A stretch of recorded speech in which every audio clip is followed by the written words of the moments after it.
안녕하세요. 사연 읽어주는 남녀입니다. 오늘도 와주셔서 감사드리며 그럼 오늘의 사연 바로 시작하겠습니다. 안녕하세요. 저는 얼마 전 갈 곳 없어 집으로 찾아온 친정엄마를 내보낸 40대 여성입니다. 그 일이 있고 난 후 얼마 전 친구를 만나 욕먹을 각오로 한 이야기인데 친구가 제 이야기에 공감한다고 하더라고요. 친구 엄마도 평생 아들바라기였던 할머니 때문에 돌아가시기 직전까지도 서운해서 눈물을 펑펑 쏟았다면서요. 저는 그 전에 눈물 쏟을 일 없게 되었으니 얼마나 다행이냐며 자식이라고 무조건 참을 필요 없다 위로받았습니다. 저와 같은 장녀 혹은 덜 아픈 손가락으로 자란 분들과 공감대를 나누고 싶어 사연을 쓰게 되었어요. 저는 일남 이녀 중 장녀로 태어났습니다. 탄탄한 직업을 가진 아버지 덕분에 어려서부터 경제적 어려움 없이 비교적 넉넉하게 산 편이에요. 하지만 돌이켜보면 전 항상 배가 고픈 아이였습니다. 자식이 여럿 있으신 분 중에 깨물어 안 아픈 손가락은 없어도 덜 아픈 손가락은 있다면서요. 엄마한테 저는 그 덜 아픈 손가락이었습니다. 첫째로 태어나 친가 외가 할 것 없이 사랑을 듬뿍 받았는데 제가 사랑받는 걸 탐탁치 않게 여긴 건 엄마였어요. 얘는 우리 제덕이를 닮아서 그런가 어린데도 눈빛이 총총하니 나중에 큰 인물 되겠어. 민경이 너 나중에 대통령 해라, 대통령. 대통령이 뭐예요? 우리나라에서 이거요, 이거. 너는 뭐가 돼도 될 거다. 잘 받쳐주면 크게 될 애요. 그러니까 민경애미 너도 민경이 잘 키워라. 아유 참 어머님도 뭐가 돼도 태원이가 돼야지 여자애가 돼봤자 뭐가 되겠어요. 세상에 여자 대통령이 어딨다고. 괜히 헛바람 들게 그런 말씀 하지 마세요. 그러다 자꾸 제 동생 무시하고 저만 잘났다고 그러죠. 민경이가 무시하긴 누굴 무시해? 무시하기는 태원이 제가 민경이 무시할 때가 더 많은데. 너 그러는 거 아니다. 부모가 자식들 서열을 잘 잡아줘야지. 그러다 나중에 민경이 태원이도 사이 안 좋아져. 저희 애들은 제가 알아서 해요. 제게 엄지손가락을 내밀며 뭐가 돼도 될 거란 할머니 말에도 엄마는 그냥 넘어가지 않으셨어요. 제 눈에 콩깍지라고 할머니 눈엔 첫 손녀인 제가 그저 예뻐 보여 한 말인데도 엄마는 저를 축혀 세우는 일에는 인색했습니다. 그뿐만이 아니었어요. 우리 민경이 어쩌면 이렇게 예뻐. 아이, 우리 딸. 이렇게 애교가 많아서 나중에 누가 데려갈지 벌써 아까워 죽겠네. 나 누가 데려가? 나 아빠랑 살 거야. 나중에 민경이도 어른이 되면 다른 사람이랑 결혼해야지. 싫어, 싫어. 나 아빠랑 살 거야. 아이고, 우리 이쁜 딸. 그래, 민경이는 아빠랑 살자. 대단한 사랑꾼 납시였네. 차민경, 얼른 가서 자. 아빠가 저를 힘껏 안아주며 사랑을 표현할 때마다 엄마는 뒤에서 저를 노려보고 있었습니다. 어린 제 눈에도 아빠가 제게 아낌없이 사랑을 표현할 때마다 엄마가 싫어한다는 게 보일 정도였어요. 어느 날은 대놓고 다가와서는 그러더라고요. 아빠 퇴근할 때 와서 안기고 그러지 마라. 왜? 하지 말라면 하지 마. 태원이도 지희도 가만히 있는데 넌 누나가 돼서 채신머리 없이 그게 말이 된다고 생각하니?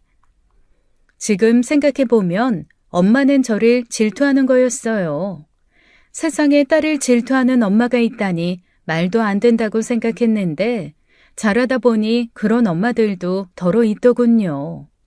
본인에게 와야 할 남편 사랑이 자식에게 가는 게 몸서리치게 싫은 사람이요. 쓸데없이 눈치 빠른 장녀로 태어나 엄마가 싫어하는 행동은 하기 싫어 그 뒤로는 애교 있는 딸은 그만뒀습니다. 아빠가 오시면 달려가 안기기보다는 다녀오셨어요 한마디만 했어요.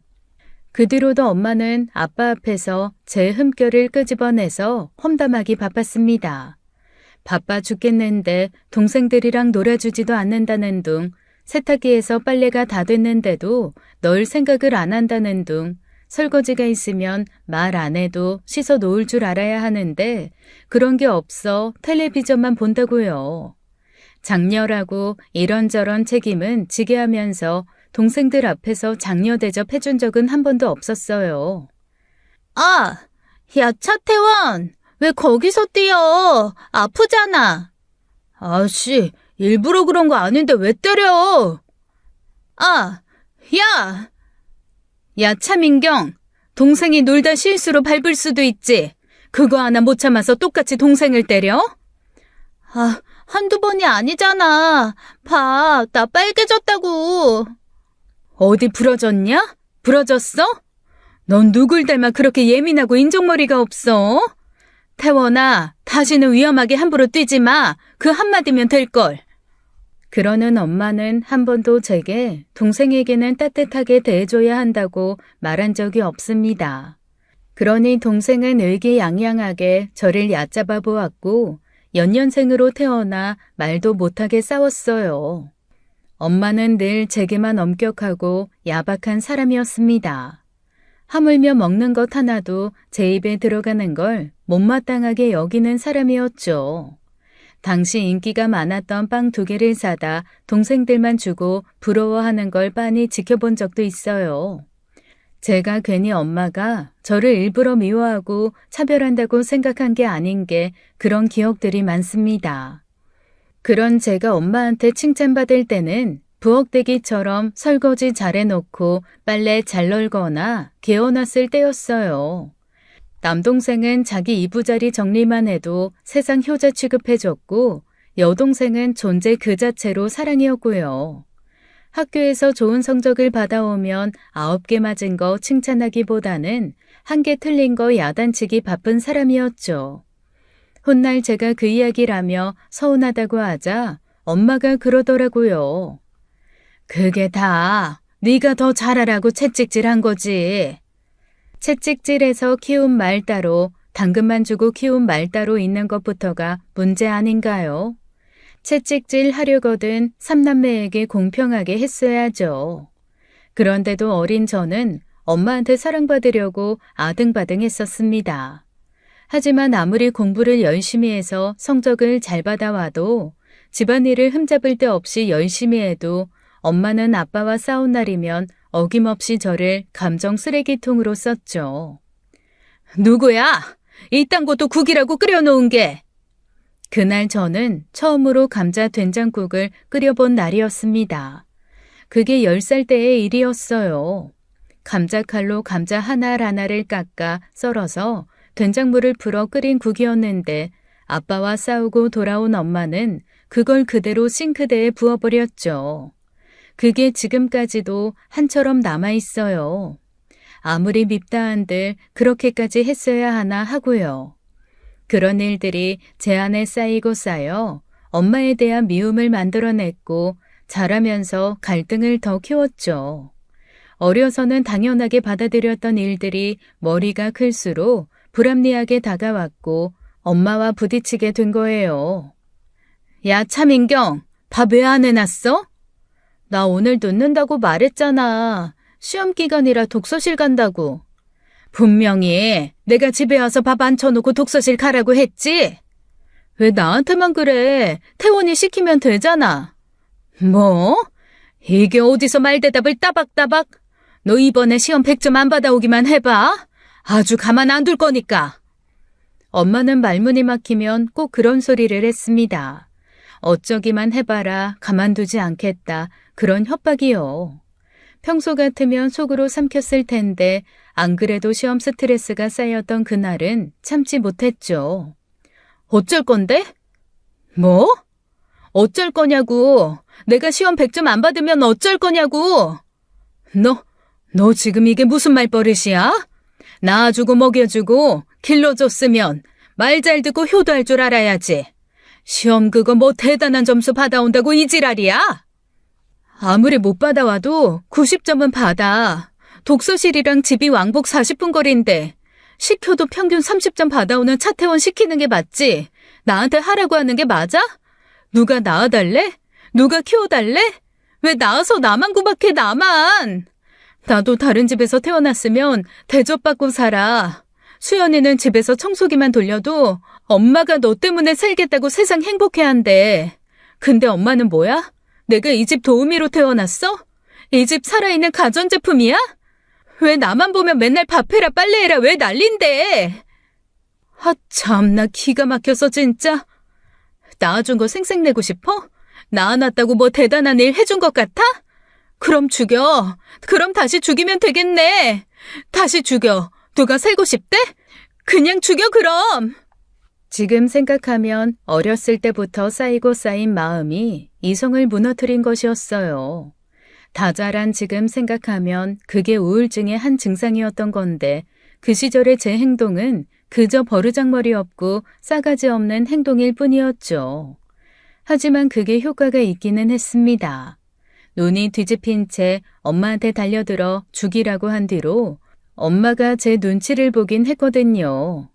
저게 어떻게 나오나 눈치나 봤지 진심 어린 사과 한마디 한 적은 없습니다.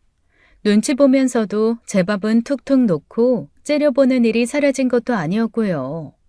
그때 저는 결심했어요. 어떻게든 성공해서 엄마한테 똑같이 되갚아 주겠다고요. 제가 엄마한테 차별받고 구박받고 자라는 동안 동생들은 보통의 자식처럼 자랐습니다. 하나밖에 없는 아들이라고 문제를 일으켜와도 30점짜리 시험지를 받아와도 웃어 넘기던 게 엄마였어요. 나이 차이가 있는 여동생은 그저 사랑둥이 막내로 자랐으니 저와 사정이 얼마나 다른지 짐작하실 겁니다. 학대가 꼭 신체적 학대만 있는 게 아니잖아요. 이 사연을 듣고 계신 많은 분들도 알게 모르게 부모로부터 많은 정서적 학대를 받았을 겁니다. 제 이야기를 들은 사람들은 어떻게 그걸 다 버티고 살았냐, 나 같으면 집을 나갔어도 골백 번은 나갔겠다 해요. 그럼에도 제가 버틸 수 있었던 건 아버지 때문이었습니다. 일 특성상 집에 계신 날이 많지 않았던 아버지는 엄마가 3남매를 어떻게 대하는지 자세히 알지는 못했어요. 하지만 가끔 왜 민경이한테만 그래라는 말을 한 번씩 하시는 걸 보면 아시긴 하는 것 같았지만요. 어느 정도 짐작은 하면서도 아무 말씀도 하지 않았던 데에는 이유가 있다고 생각합니다. 아버지가 일 때문에 집을 비우는 날이 많아 엄마가 집안 살림을 도맡아 해야 한다는 미안함 때문이었을 거예요. 아주 나중에야 아버지가 문득문득 저를 보고 밑도 끝도 없이 미안했어 우리 딸 했던 걸 보면 말이에요. 집안의 자랑이 된 건 그렇게 미운 딸이라고 구박받은 저였습니다. 서울에서도 알아주는 대학에 들어가 부모의 어깨를 으쓱하게 했거든요. 아유, 민경 엄마, 애 교육을 어떻게 했길래 민경이가 그 좋은 대학을 가? 비결이 뭐야? 내년에 우리 종환이도 수험생인데 비결 좀 알려줘. 아유, 비결은 무슨. 그냥 제때제때 밥 해먹이고 자기 필요하다는 거 해준 게 단데. 뭐 해줬는데? 뭐 특별히 수험생들 머리 팍팍 돌아가게 하는 식단 그런 거 있어? 아이, 뭐 특별한 게 뭐가 있겠어. 애가 가리는 거 없이 잘 먹었어. 지인들이 축하 인사를 건네며 엄마를 축혀 세워줄 때 저는 웃지 못했습니다. 고등학교 생활 3년 동안 엄마가 저를 위해 밥상을 차린 적은 단 한 번도 없었거든요. 아침잠이 많아 아침 안 먹고 간다는 저 붙들고 동생들 밥상 차려주라고 해놓고 늦잠 잔 게 엄마였어요. 아빠가 오시는 날에나 밥상 차렸지 특별히 맞벌이 일로 바쁜 것도 아니면서 저를 그렇게 부려먹었죠. 그러면서 남들한테는 세상 인자한 엄마인 척, 헌신한 엄마인 척 구는 게 얼마나 얄밉던지요. 그래서 그럴 때마다 대놓고 그랬어요. 엄마가 언제 밥을 해먹였는데? 뭐? 어머, 얘가 무슨 얘기를 하는 거야? 엄마 나 밥 차려준 적 없잖아. 아줌마, 수험생 머리 팍팍 잘 돌아가게 하는 거 그거 엄마는 몰라요. 저 밥 해준 적 없거든요. 아, 매점에서 파는 1,000원짜리 샌드위치? 그거 많이 먹었는데 그게 도움이 됐을 수도 있겠네요. 그러면 엄마는 남들 앞에서 망신을 줬다며 시뻘개진 얼굴로 소리를 질렀습니다. 하지만 어렸을 때나 화난 엄마 얼굴에 주눅 들고 무서웠지 성인이 되니 그것도 무섭지도 않더라고요. 오히려 저런 사람이 내 엄마라니 창피하다 그런 생각만 들었어요. 그렇게 서울로 학교에 가게 되었는데 살면서 처음으로 해방감을 맛보았습니다. 정말 너무너무 행복했어요. 전국에서 모여 취향도 성향도 안 맞는 남과 함께 지내야 하는 4인 기숙사에서 살았는데도 힘든 줄도 몰랐죠. 오히려 학기가 끝나서 방학 때 집에 돌아갈 일이 시험 스트레스보다 더 커서 방학 직전 위경련으로 응급실에 간 적도 있어요. 아니나 다를까 집에 간 순간 엄마는 마치 집안일에서 해방시켜줄 사람이라도 온 듯 기뻐하더라고요. 말씀드렸듯이 맞벌이라도 했으면 제가 어떻게든 엄마를 이해해봤을 거예요. 하지만 엄마는 한 번도 일한 적이 없습니다. 아빠가 맨날 집에 있었던 것도 아니었고요. 방학이라고 학창시절 친구들 만나러 가는 날이면 반드시 저녁 전에는 오게 했어요. 동생들 밥 차려주고 설거지하라는 이유에서요. 결국 저는 다음 학기가 시작되자마자 아르바이트를 시작해 학교 앞 원룸 보증금을 얻었죠. 곧 죽어도 다신 집에 돌아가고 싶지 않다는 일념으로요. 물론 반대가 심했지만 성인이 된 딸이 자기가 번 돈으로 자취한다는데 어떻게 말리겠어요. 학비로 협박도 했지만 학비야 아빠가 내는 돈이라 엄마도 별 수 없었죠. 그렇게 자유를 찾은 2학년이 된 어느 날이었습니다. 여동생이 울면서 연락한 거예요. 언니, 어떡해. 엄마랑 아빠 이혼한대. 어? 이혼? 갑자기 왜? 몰라. 아빠가 엄마한테 막 화내고 엄마가 미안하다고 그랬는데 아빠는 엄마랑 못 산다고 이혼하자고 그랬어. 그 어떤 낌새도 없이 갑자기 두 분이 이혼하게 되신 겁니다. 알고 보니 엄마가 아버지가 벌어다 주신 돈을 관리하고 있었는데 돈을 제대로 모으지 못한 모양이더라고요. 자식들이 특별히 비싼 학원이나 과외를 한 것도 아니고 엄마가 사치 생활을 한 것도 아니라 이해가 안 되는 상황이었죠. 뒤늦게 엄마한테 경제권을 맡긴 것을 후회하며 알아보았는데 많은 돈이 외삼촌 사업자금으로 들어간 거예요. 외삼촌은 아버지가 찾기 전에 금방 쓰고 주겠다며 억대가 되는 돈을 빌려갔고요. 아빠는 절대 두고 볼 수 없다고 엄마와 외삼촌을 상대로 소송하겠다고 했지만 법적으로 힘든 부분이 있어 이혼으로 끝난 거였어요. 생각지도 못하게 하루아침에 이혼녀가 된 엄마는 서울까지 와서 하소연을 하더라고요. 핑계는 어떻게 사나 보겠다는 거였고 냉장고며 찬장이며 열어보면서 하는 말은 죄다 아버지 욕이었습니다. 인정머리도 없지. 처가에 돈 좀 보냈다고 이혼하자는 사람이 어딨냐고. 내가 남편도 없이 자식 셋을 키웠는데 그 공은 하나도 생각 안 하고 돈 벌어다 주는 유세란 유세는? 어이구, 누가 보면 아주 재벌집 마누라 대접이나 해주고 산 줄 알겠어. 아빠가 벌어다 준 돈으로 엄마 백화점 옷만 입고 살았잖아. 재벌집 마누라 대접이 별거 있어? 밥하고 빨래하는 사람이야. 나랑 나눠서 짊어지고 살아서 고생도 안 했으면서 무슨 대단한 고생하고 산 사람처럼 그래? 뭐? 야, 기가 막혀서 진짜. 내가 고생을 안 해? 네가 뭘 알아? 너가 자식 셋을 낳아서 남편 없이 키워봤냐?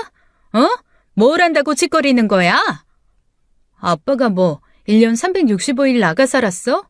기껏해야 한 달로 치면 절반이야. 밖에서 우리 삼남매 부족함 없이 키울 수 있게 돈 벌어다 준 아빠 공은 생각도 안 하면서 엄마는 왜 아빠한테 그렇게 불만이 많아? 엄마도 아빠 안 들어오니까 편해서 좋다며. 밥 차리는 거 신경 안 써도 돼서 좋다고 애들 밥상 차리는 거 다 나한테 맡겼잖아. 아이고, 누가 보면 대단한 집안이라고 산 것처럼. 여기서 더 얼마나 해야 하는데? 방학 되면 나 하루도 빠짐없이 밥 차리고 집안일 했어. 기억 안 나? 나는 심지어 일기장에도 써놨는데? 엄마는 제 말에 기가 막히다는 듯 또 말문이 막힌 표정으로 쳐다봤죠. 그러면서 혀만 차다 돌아갔어요. 저는 더는 엄마의 감정 쓰레기통이 될 생각이 없었습니다.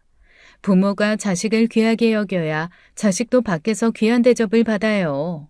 그런데 주 양육자였던 엄마한테 항상 구박받았던 저는 저도 모르게 남들 앞에서 눈치만 보고 있더라고요. 더 넓은 세상에 나갈수록 제가 스스로 변해야 한다는 생각을 하게 됐고, 그래서 더는 당하고만 있지 않겠다고 결심했죠. 아버지는 이혼 후 제가 있는 서울에 와서 원룸을 얻어 사셨습니다. 어차피 집에 들어오는 날이 많지 않아 투룸 얻어 같이 살자고 하셨지만 이래저래 불편함이 많을 것 같아 제가 거절했어요. 대신 아버지가 집을 비운 날이면 가서 청소도 해놓고 아버지가 오신다고 하면 냉장고를 대신 채워드렸죠. 그러던 어느 날 아버지가 어떻게 하고 사는지 보겠다며 엄마가 아버지 집에 온 적이 있어요. 그런데 생각보다 집도 깔끔하고 잘해먹고 사는 걸 보고 당황한 것 같더라고요. 아버지는 혼자 살아본 적도 없고 밥해 먹을 줄도 모르는 사람이었어요. 그러니 머지않아 자기 잘못을 뉘우치고 돌아올 거라고 재결합을 기대하고 있던 엄마였습니다. 뭐야? 이 반찬들은 어디서 났어? 당신 벌써 여자 생겼어? 내가 여자 만날 시간이 어딨냐? 다 민경이가 챙겨다 해준 거지. 뭐? 야, 차민경, 그게 사실이야? 아빠 오신다고 하면 날짜 맞춰서 반찬 가게 들러서 채워놓고 그래. 엄마는 제 대답에 불만스럽게 저를 노려보더군요. 그리고 방 구석구석을 살피며 흠이라도 잡을 것처럼 샅샅이 보더니 제게 그러는 거예요. 원흉이 여기 있었네. 뭐?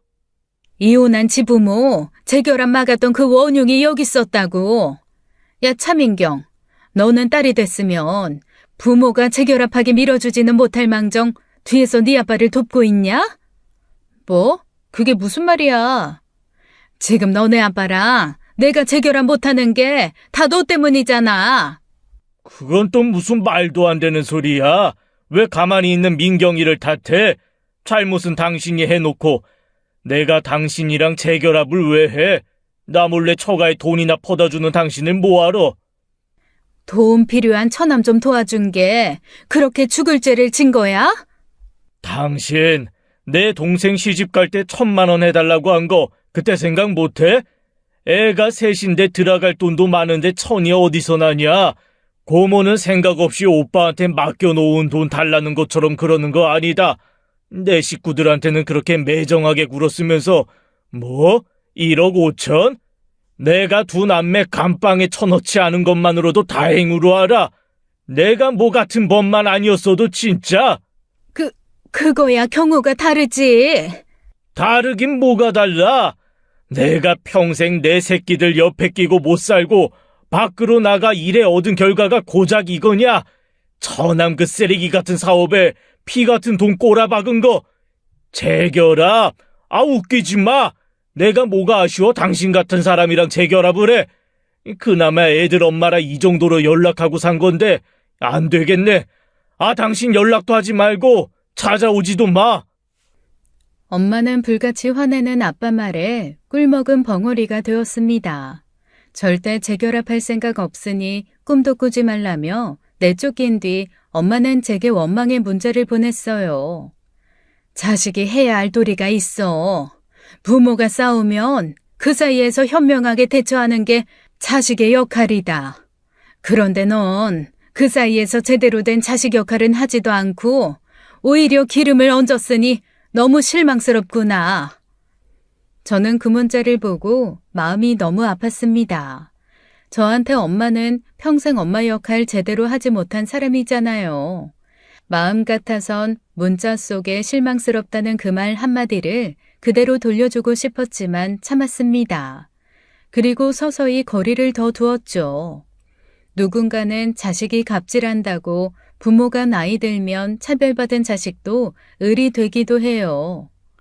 마음 같아선 그 차별받아 살았던 세월 복수라도 하듯 아주 멀리 지내고 싶은데 제 성정이 그게 되지 않았습니다. 그렇다고 어렸을 때처럼 순순히 당하고만 산 것도 아니고 엄마도 나이가 들어 정같진 않았어요. 하지만 날이 갈수록 세상에 불만이 많아진 건 변함이 없었습니다.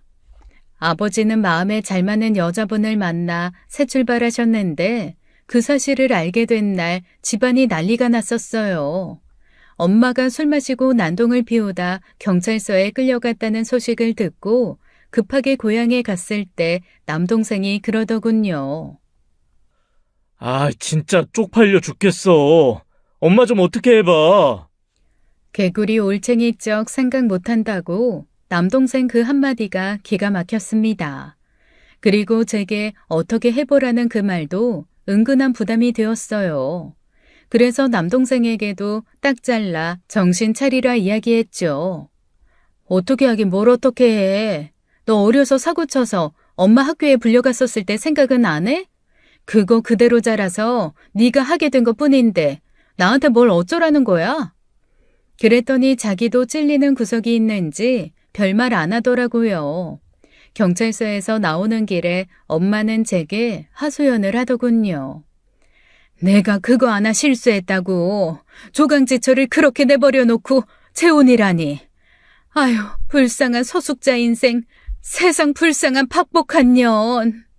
엄마, 하나도 안 불쌍하니까 그만해. 지겨워. 뭐? 지겨워? 안 불쌍해? 인연이 말하는 거 보소. 엄마가 뭐가 불쌍해. 대체 뭐 얼마나 힘들게 살았다고 아직까지 아빠 원망이야? 엄마 같았으면 눈 안 돌고 배겨? 아빠가 고모한테 1억이 넘는 돈을 줬다고 하면 가만히 있겠어? 아니, 엄마는 아빠보다 더 했어. 아빠는 그나마 깔끔하게 이혼하고 저버린 셈 쳤겠지만 엄마는 고모 집에 가서 희은이 재은이한테까지 가서 받아낼 사람이야. 내 말 틀려? 그래, 너 잘났다. 너 잘났어. 너는 왜 여기까지 와서 사람 염장을 지르니? 누가 너 보고 오라든? 누가 와서 내 속 뒤집어 놓으래? 나도 오기 싫었어. 마음 같아선 그냥 감옥에 갔대도 얼굴 보기 싫은데 내가 아빠 닮아서 마음이 너무 선해서 그렇지. 엄마 닮았으면 어림도 없어. 저게 진짜? 야, 너 누구 편이야? 응? 너는 내 딸 아니야. 왜 매번 코 죽어도 네 아빠 편만 들어? 그러는 엄마는 내 편 들어준 적 있어? 내 엄마라고 내 편 들어준 적 있냐고. 내 잘못도 내 잘못, 태원이 지희 잘못도 내 잘못. 그냥 평생 나는 엄마한테 잘못한 딸이었잖아. 엄마 하나도 안 불쌍해. 자업자득이야. 하소연하면서 아빠 욕하고 싶으면 엄마 아들이랑 막내딸 붙들고 해. 나는 엄마가 외삼촌한테 돈 빌려준 이유만으로 이혼당한 것 같지도 않으니까. 뭐야? 이게 진짜? 그 뒤로 비슷한 일이 더 있었지만 그런 일에 일일이 부르지 말라고 동생들에게도 선을 그었습니다. 엄마랑 함께 있어봤자 어떤 식으로든 제 안에 있던 불만이 터져 서로를 핥혔으니까요. 그렇게 수년이 지나 결혼식을 올릴 때까지 엄마와 대면대면 지냈습니다. 한 번씩 툭툭 나리 선말을 던졌지만 그때마다 제가 무시했고요. 그런데 결혼을 준비하면서 예상했던 문제가 터지고 만 겁니다. 상견례 자리에 네 아빠도 온다지? 그럼 나 안 간다. 그거 말고도 혼주서 그 자리에도 네 아빠 오면 난 안 가. 엄마가 아빠와 함께는 부모로서 참석하는 자리에도 가지 않겠다고 한 거예요.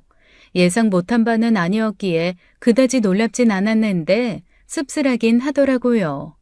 적어도 부모면 자식을 위해 개인적인 감정은 내려놓을 줄 알아야 하는 거잖아요. 엄마답지 못한 모습은 여러 번 봐왔기에 새삼 실망하진 않았고 저는 덤덤히 그랬습니다. 알아서 해, 그럼. 뭐? 아빠 와서 상견례도 안 오고 결혼식장도 안 온다며. 알겠으니까 그렇게 하라고. 야, 차민경. 너 지금 그걸 말이라고 해? 내가 안 가면 너 사돈댁에 뭐라고 말할래? 그러는 엄마는 뭐라고 말할 거라고 생각하고 안 간다고 한 건데? 뭘 바라고 하는 말이야? 그래서 아빠 보고 오지 말라고 그 소리 하길 바래서 하는 말이야?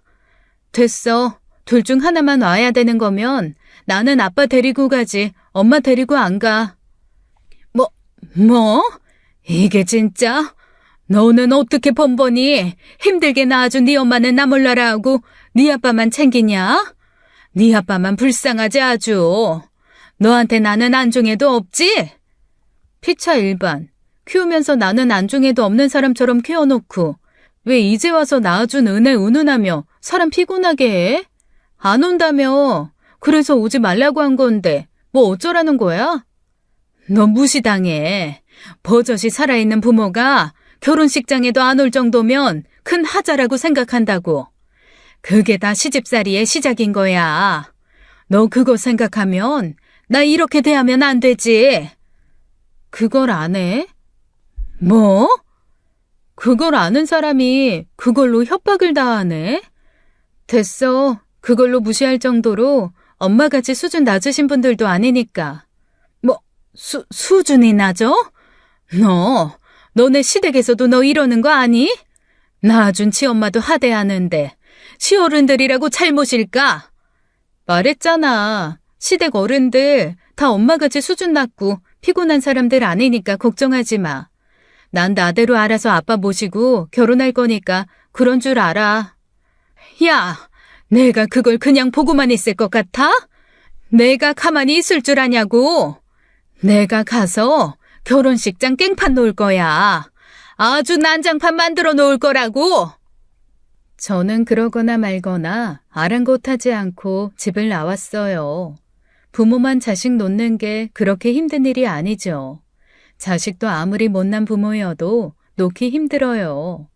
차라리 대놓고 신체적 학대라도 받았으면 남들 눈치 안 보고 멀리하고 살 텐데 그게 아니니 애매하기도 했고요. 남들이 대신 살아주지도 않는 인생 내가 알아서 살면 그만인데도 그렇게 남들 눈치 보게 되더라고요. 진짜로 와서 깽판 치면 어쩌나 그런 생각도 했었지만 이판사판 그러면 남들 눈치 안 보고 의절할 수 있겠다 그런 생각도 했었습니다. 불행인지 다행인지 그런 일은 일어나지 않았어요. 여동생이 엄마를 설득해 결혼식장엔 참석을 시켰거든요. 하지만 그게 끝이 아니었습니다. 제 남편에게 장모 노릇하겠다고 시도 때도 없이 연락해 쓸데없는 말을 하는 거예요. 그것도 바쁜 사람 붙들고 하는 말이 전부 은근히 제 욕을 하는 것이었습니다. 어렸을 때 지긋지긋하게 듣던 방식이었어요. 친척들이나 지인들 앞에서 저를 깎아내리면서 자기가 얼마나 힘들고 고달픈지 호소하는 거예요. 글쎄요. 저도 장모님이랑 민경이 사정은 잘 모르니 섣불리 뭐라고 하긴 좀 그렇네요. 장모님이 서운해하는 만큼 민경이도 서운한 게 있지 않을까요? 일이네. 여보세요? 엄마, 호석 씨가 그렇게 한가한 사람인 줄 알아? 왜 허구한 날 전화해서 사람 귀찮게 굴어? 누가 엄마 사정 듣고 싶대? 내가 너한테 전화했냐? 왜 네 멋대로 전화를 뺏고 난리야? 윤서방 바꿔, 얼른. 바꾸긴 뭘 바꿔. 이 사람이 엄마 전화 시다발이 하려고 나랑 결혼했어? 왜 밤낮 없이 전화해서 사람을 난처하게 만들어? 내 욕하면 뭐 내 남편이 엄마 편 들어주면서 이혼이라도 할 줄 알아?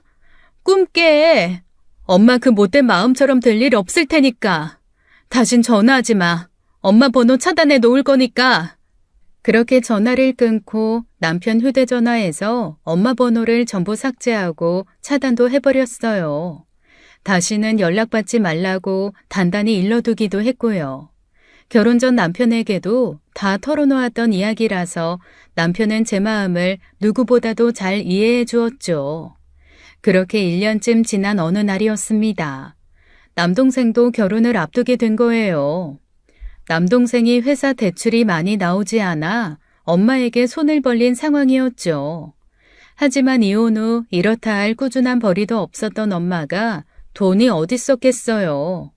엄마 편이었던 남동생은 아버지와도 연락을 안 하고 살아 아버지한테 손 벌릴 수 있는 상황도 아니었죠. 저 결혼할 때 아버지한테 얼마 받았냐는 말에 저는 딱 잘라 받은 거 없다고 했었습니다. 안 해주신 건 아니지만 엄마가 그 사실을 알고 엄마가 남동생 결혼에 얼마나 뜯어낼지 훤히 보였거든요.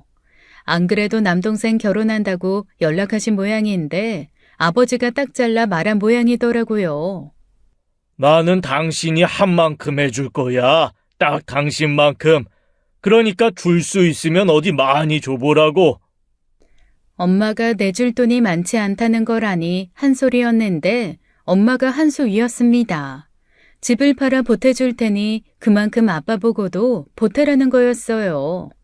하지만 아빠도 만만치 않은 게 그냥 주는 것도 아니고 결국 집 팔아 아들 집에 들어가 살겠다는 건데 그게 어떻게 해주는 거냐며 엄마가 제안한 돈에 딱 3분의 1만 해주었죠. 엄마는 그런 법이 어딨냐고 길길이 날뛰었지만 어쨌거나 집이 생긴 남동생은 불만이 없었습니다. 하지만 곁에서 제3자로서 보는 저는 불안불안하더라고요. 야, 차태원, 너 진짜 괜찮겠어? 엄마 모시고 살겠다고? 올케가 그렇게 하재? 그럼 뭐 어떡해. 일단 합가해보고 아니면 돈 모아서 엄마 모실지 말아봐야지. 신중하게 결정해라. 나중에 고래 싸움에 등 터지는 새우꼴 되지 말고. 누가 누나 보고 모시게 한대. 내가 알아서 해. 신경 꺼. 그렇게 시작된 남동생 부부와 엄마의 합가 생활이었습니다. 사실 저는 좀 편했어요. 원래도 연락을 자주 한 건 아니지만 그래도 며느리 생겼다고 드문드문 오던 연락도 완전히 끊겼거든요. 하지만 그게 오래가지 않았다는 게 문제였어요. 본격적인 갈등은 한 달 만에 일어났지만 사실 신혼여행을 다녀온 지 하루 만에 싸움이 있었습니다. 두 사람이 신혼여행을 간 사이 엄마가 올케가 정리해 놓은 혼수에 손을 댔거든요. 자기가 살림해 보니 이게 낫더라 하면서 그릇 위치도 바꾸고 반찬통도 남한테 다 가져다 주고 싸구려로 채워놓고요. 더 좋은 걸 가져다 놨어도 열받을 일이었는데 함부로 며느리 살림에 손을 댔으니 사돈댁에서도 가만히 있지 않았습니다. 신혼여행 갔다 오자마자 이혼하느니 마느니 아주 시끄러웠었어요. 남동생도 생각지 못한 일이었는지 엄마를 아주 미친 듯이 잡은 모양이더라고요. 밥 해주고 청소해주고 살 거 아니면 살림살이에 손 하나 대지 말라고 엄포를 놓으면서요. 저는 안 들어주니 여동생한테 전화해 또 하소연한 모양인데 그건 엄마가 잘못한 거 맞다는 여동생 말에 죽일년 소리 듣고 끊었답니다. 그 일이 있었으니 엄마 성격에 얼마나 벼르고 있었겠어요. 그 뒤로 말 같지도 않은 시집살이를 하게 해 결국 올케는 이혼 서류 두고 짐 싸들고 친정에 가버린 거예요. 그러니 방법이 없다 싶은 남동생이 제게 연락한 것이었고요. 누나, 나 좀 도와줘라, 제발. 내가 뭘 했어. 신중하게 생각해야 한다고 했지? 엄마가 현영이한테 그럴 줄 알았겠어? 나는 진짜 상상도 못했단 말이야. 누나, 그러지 말고 제발, 딱 몇 달만 좀 도와줘. 내가 엄마 집 보증금이라도 구할 시간만 벌게 해. 나 이러다 진짜 이혼하게 생겼다니까. 너 나랑 엄마 사이가 어떤 줄 알면서 나한테 그런 부탁을 해? 난 싫어. 그리고 넌 양심도 없어? 정 힘들면 집 팔아서 다시 엄마한테 돈 줄 생각을 해야지. 어떻게 나한테 그 짐을 같이 떠안아달라고 그래? 나는 결혼할 때 엄마한테 받은 돈도 없어. 진짜 이렇게 야박하게 굴 거야? 누나도 엄마 자식인데 왜 나 혼자 부양해야 해? 그걸 몰라서 물어? 말했잖아. 그럼 그 집이라도 내놓으라고. 엄마 집 팔아서 집 산 거면서 부양은 무슨? 그리고 그렇게 따지면 너는 왜 아빠한테 안부 전화 한 번을 안 하냐? 나만 아빠 자식이야? 결국 아빠가 벌어다 준 돈으로 대학까지 나와놓고 아빠 나 몰라라 하는 건 너잖아. 진짜. 아오씨? 아오씨? 당장 내가 이혼하게 생겨 힘들어서 좀 봐달라는데 그걸 안 해주냐? 됐어. 내가 너한테 뭘 바라냐? 남동생은 단단히 마음이 상해 전화를 끊어버렸어요. 하지만 저는 꿈쩍도 하지 않았습니다. 말이 보증금 구할 때까지 당장 남은 대출금 갚기도 빠듯한 살림에 어느 세월에 엄마 보증금을 만들겠어요. 하다못해 제가 살면서 남동생 도움이라도 받아봤으면 형제간에 돕는 마음으로 해줬을지도 모릅니다. 학창시절엔 엄마가 자기 편만 들고 나보다 저만 좋아하는 걸 알아 그걸 이용해 먹고 얼마나 약 올렸는데요. 결혼한다고 했는데도 축의금 한 푼 안 내놓은 것도 남동생입니다. 결국 엄마는 다른 지역에서 자취하고 있는 여동생 몫이 된 건데 애꿎은 우리 집 문을 두드린 거예요. 뭐야? 여긴 어쩐 일이야? 어쩐 일은 내가 딸 집에 다른 용건이 뭐 있겠냐? 엄마는 자연스레 열린 문으로 들어왔어요. 저는 설마 그게 저희 집에 살러 온 줄도 몰랐습니다. 짐가방 하나 없이 외출가방 하나 달랑 들고 왔는데 상상이나 했겠어요. 설마 여기서 지내려는 건 아니지? 왜? 안 되냐? 안 되지. 오랜 사람도 없었는데 왜 와? 나 혼자 사는 집 아니야. 나 혼자 사는 집이어도 그럴 생각 없고 집 해준다고 돈 준 자식은 따로 있고 엄마 부양해야 하는 자식도 따로 있어? 나는 그런 거 모르겠고 당분간 여기서 지낼 테니 그렇게 알아라. 안 된다니까. 지희한테 간다며 왜 여기로 오는데?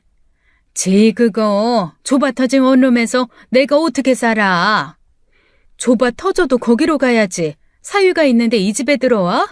엄마가 이 집 마련하는데 한 푼이라도 해줬어? 10원 한 장 안 남기고 해준 아들 집에 가시라고. 왜 여기 와서 그래? 내가 너 낳아서 이 정도도 못하냐?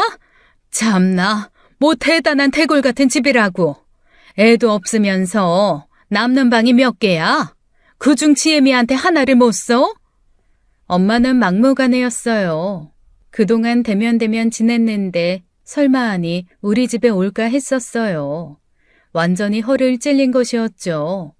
엄마는 자연스레 이 방 저 방 다 열어보고는 자기가 지내기 적당한 방인 듯 작은 방 하나를 골랐습니다. 저는 엄마가 하는 행동을 잠자코 지켜보다가 그랬어요. 후회하지 않겠어? 뭐? 우리 집에서 나랑 지내기로 한 거 후회하지 않겠냐고. 후회할 일이 뭐 있어? 며느리 눈치 보고 산 사람이 딸 눈치가 뭐가 무섭다고. 며느리 눈치보다 친딸 눈치 보고 사는 게 더 힘들 수도 있지. 며느리는 그래도 어려운 시어머니 대접은 해줬을 거 아니야. 나는 그럴 생각 전혀 없는데. 알아서 해라. 네가 구박해봤자 날 얼마나 구박하겠어?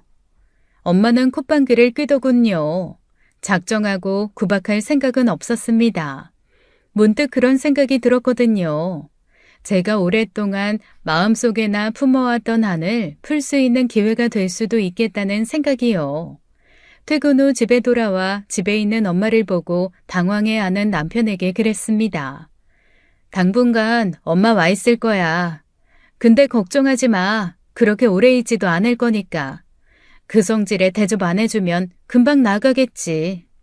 처남이 힘들대? 처제 집에 가신다더니 왜 당신한테 왔대? 사이도 안 좋으면서. 좁은 집 싫대. 태원이 집은 며느리 집이고 아들 집이라 어렵나 보지. 딸이랑 사위 지내는 집은 또 얼마나 편할 거라고. 아무튼 당신 신경 쓰이게 하는 일 없을 거니까 걱정하지 마. 원치 않게 엄마와 한 집에서 지내게 됐지만 저도 생각해둔 바가 있었어요.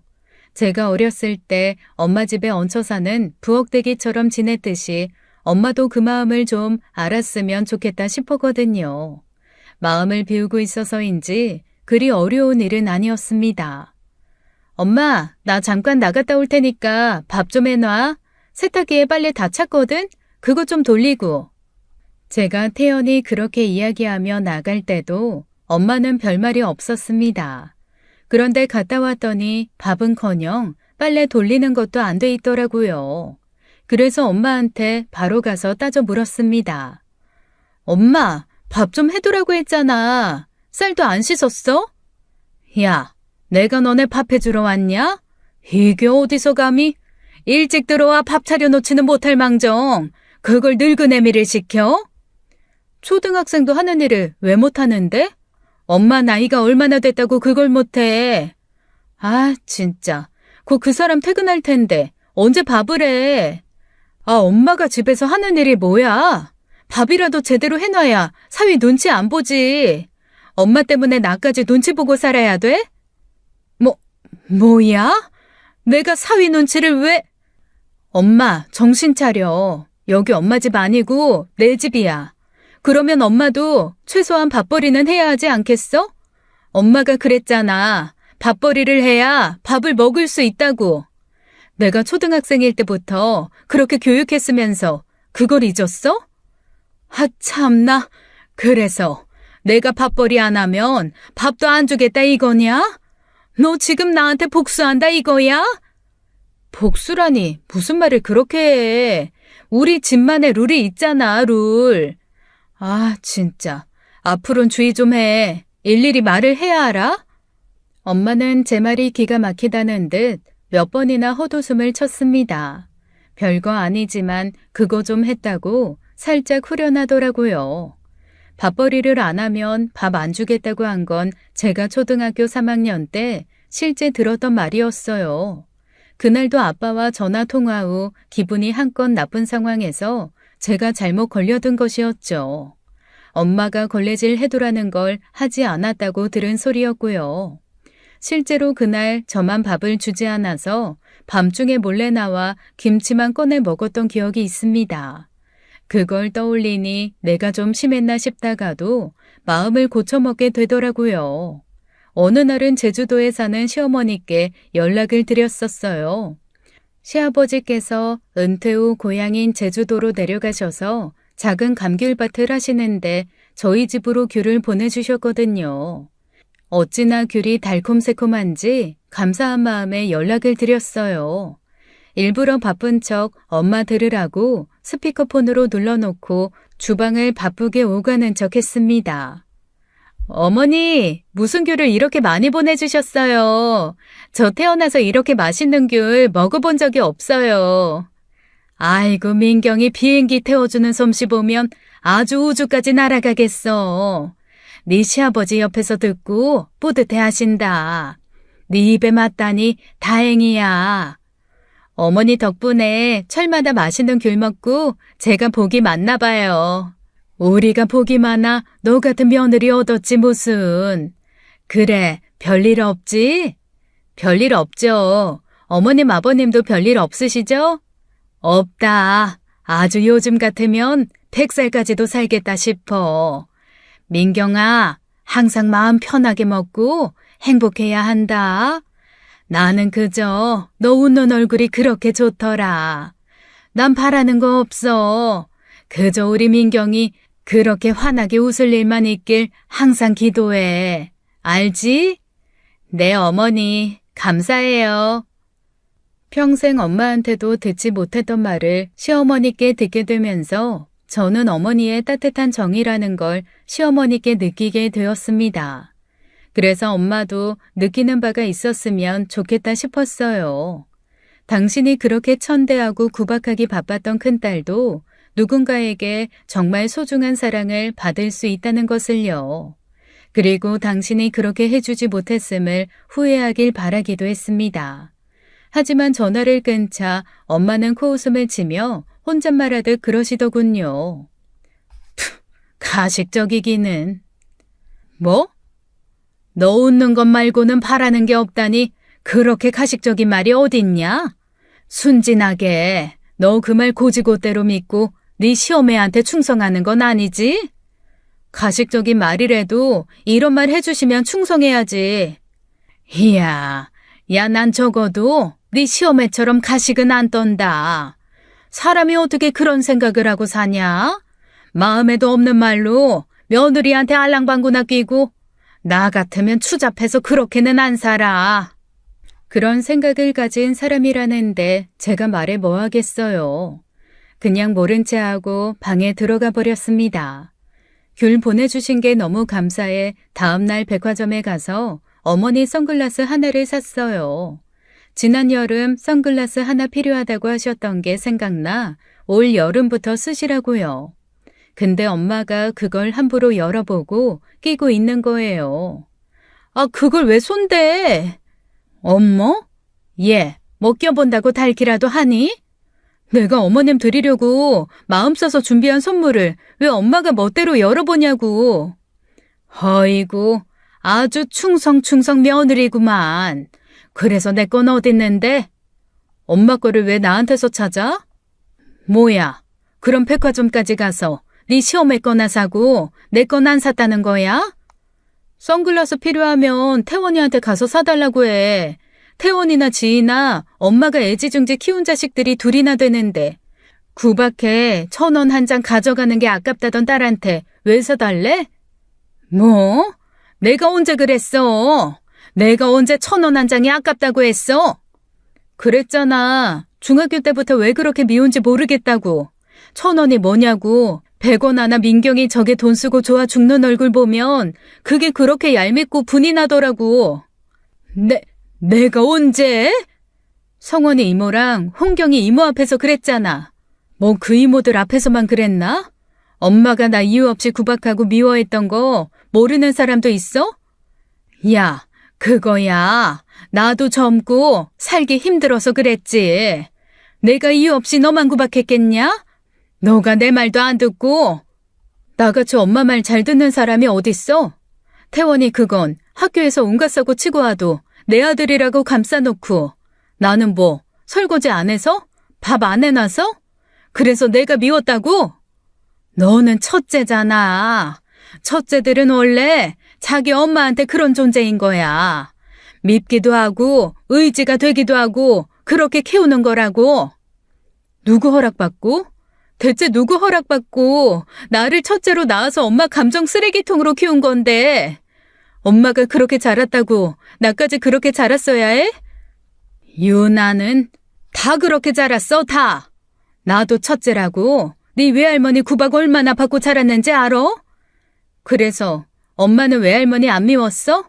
죽기 전에 안아주고 싶을 만큼 그래도 좋았어? 순간 엄마는 멈칫했습니다. 아니었을 거예요. 엄마, 외할머니가 돌아가시기 전까지 원망만 했으니까요. 돌아가실 때 눈물이 안 나 남들 보기 부끄럽다고 가짜 울음 쥐어짜느라 힘들어 죽겠다고 했던 게 여전히 생각이 납니다. 엄마는 그제야 알았을 거예요. 엄마가 저한테 어떤 존재인지 앞으로도 절대 엄마 때문에 진심 어린 눈물 흘려줄 사람이 아니라는 것을요. 저는 짜증스럽게 엄마 손에서 빼앗은 선글라스를 가지고 안방으로 들어와 버렸습니다. 그 뒤로 엄마가 조금씩 바뀌기 시작했어요. 말하지 않아도 밥도 하고 빨래도 해놓더군요. 근데 저는 왜 그게 고맙거나 감격스럽지 않았을까요? 그냥 짜증이 나더라고요. 아, 진짜 밥이 질잖아. 우리 집에서 진밥 먹는 거 엄마밖에 더 있어? 엄마 때문에 나랑 그 사람까지 진밥 먹어야 돼? 그냥 좀 먹어라. 진밥이면 어떻고 꼬들밥이면 어떻다고. 진밥 꼬들밥 상관없으면 꼬들밥을 해. 왜 싫다는 진밥해서 사람 짜증나게 해? 아유, 진짜 해줘도 지랄이야 너는. 불만 있어? 먹여주고 재워주고 있는데 엄마는 왜 그렇게 불만이 많아? 배가 불렀나 봐. 엄마는 저를 죽일 듯이 노려보더라고요. 사람이면 그게 제게 했던 말이라는 걸 알았을 겁니다. 한두 번 했어야 기억도 안 나겠죠.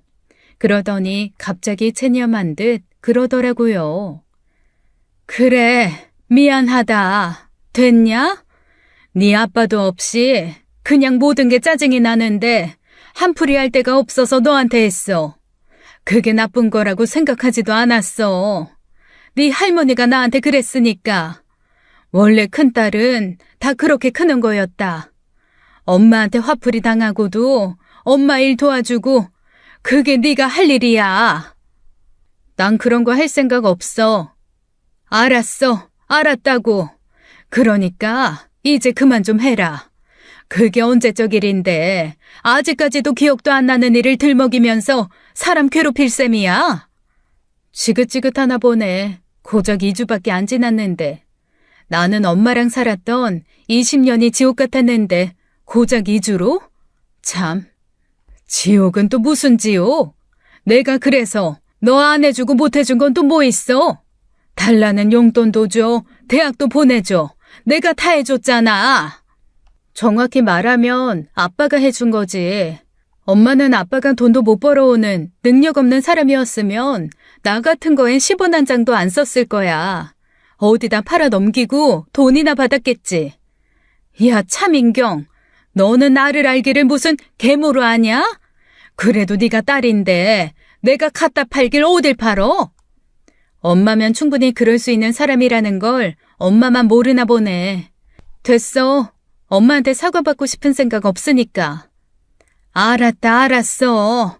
내가 잘못했다. 응? 내가 뭘 어떻게 하면 되겠어? 뭐 무릎이라도 꿇고 빌어? 응? 됐다고. 엄마한테 사과 바란 거 아니라니까?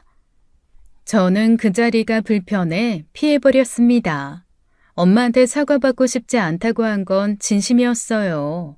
엄마한테 갖은 차별로 서러웠던 세월이 30년이 훌쩍인데 어떻게 그 말 한마디로 보상이 되겠어요. 그것도 오갈 곳 없는 처지가 되어서야 어거지로 한 사과가요. 그 뒤로도 제가 차갑게 대하자 결국 엄마는 눈물을 흘리더라고요. 나는 이제 있을 곳이 없는데 네가 이러면 나는 어쩌냐? 응? 나 한 번만 좀 봐주라. 응? 민경아. 누가 있지 말라고 했어? 있어. 지내고 싶을 때까지 있으라고. 민경아. 어떻게 해야 네 마음이 풀리겠어? 응? 그럼 태원이한테 돈 달라 그래서 엄마 집 찾아서 돌아가. 이렇게 살다간 결국 철륜 끊고 남보다 못하게 살 것 같은데 내가 엄마한테 해줄 수 있는 건 딱 거기까지야. 그래도 부모 자식이라고 얼굴 보여주고 사는 거 그거 딱 하나. 나한테 호강 받을 생각도 내 덕에 부귀영화 누릴 생각도 하지 마. 엄마 아빠 둘 중 하나 모셔야 하면 난 1초의 고민도 없이 아빠니까. 아니 그래도 네가 어떻게 그래. 딸인데. 내가 낳은 딸인데. 넌 나 없으면 태어나지도 못했는데. 엄마에게는 그 어떤 마음도 동하지 않았습니다. 저 스스로도 당황스러울 정도로 엄마란 사람에게 연민마저도 느껴지지 않더라고요. 결국 엄마는 제 발로 나갔어요. 갈 곳이 없으니 남동생에게 가서 집 살 때 보태준 돈을 달라고 한 모양인지 남동생이 격분해 연락했더라고요. 아, 진짜 누나 너무한 거 아니야? 그렇다고 엄마를 내보내? 왜? 네가 내보낸 건 정당하고 내가 가라고 한 건 불효냐? 뻔뻔한 자식. 야, 나는 몰라도 너는 엄마한테 그러면 안 되지. 나 대신 귀한 자식 대접 받고 살았으면 최소한의 인간된 도리라도 있어야 하는 거 아니야? 그래서 한댔잖아. 기다려달라고 했잖아. 근데 어떻게 한 달을 못 있게 하냐? 내가 나가랬냐? 엄마가 나간 거야. 너 잔말 말고 이번 달 내로 엄마 돈 주고 집 다시 마련해드려. 받은 만큼 부양해. 내가 딸로서 모시진 못해도 부양 의무 소송까지는 도울 수 있으니까. 괜히 형제간에 얼굴 붉히는 일은 만들지 말자, 어? 귀한 아들 이혼시키고 싶지 않을 텐데 곧 죽어도 원룸 자취하는 막내한테 안 간 걸 보면 둘 중 하나였어요. 정말 불편해서 원룸은 싫었다거나 아들과 막내 중 막내가 더 귀했다거나요. 결국 남동생은 급하게 평수를 줄여 구축 아파트로 이사가고 엄마에게 받은 돈을 돌려주게 되었습니다. 그 뒤로 따로 연락을 하지도 엄마에게 연락이 오지도 않고 있어요. 모르는 사람들은 그래도 부모라고 나중에 땅을 치고 후회 말라지만 그건 제 인생을 살아보지 않은 사람들의 말이죠. 제 정신건강을 위해 그런 사람들의 말은 귀담아 듣지도 않아요. 미운 부모 그래도 부모라고 계속 품고 살면 내 속만 골아 터지는 거예요. 천륜이라고 해서 다는 아닙니다. 태어나게 해줬다고 해서 제대로 사랑으로 키우지도 않고 바라기만 하는 거 정말 양심 없는 짓이에요. 자식 낳아 키우는 게 얼마나 무섭고 힘든 일인지 모르는 사람이기에 가능한 일이겠죠. 이번 일로 엄마와의 일을 제대로 정리한 것 같아 저도 후련한 면은 있습니다. 살아계신 한 안 부딪힐 수는 없지만 마음을 많이 덜어낸 이상 부딪혔다고 제 마음이 깨지는 일은 없을 것 같네요. 지금까지 사연 읽어주는 남녀였습니다. 끝까지 시청해주신 여러분 감사드리며 저희는 다음 사연으로 돌아올게요. 감사합니다.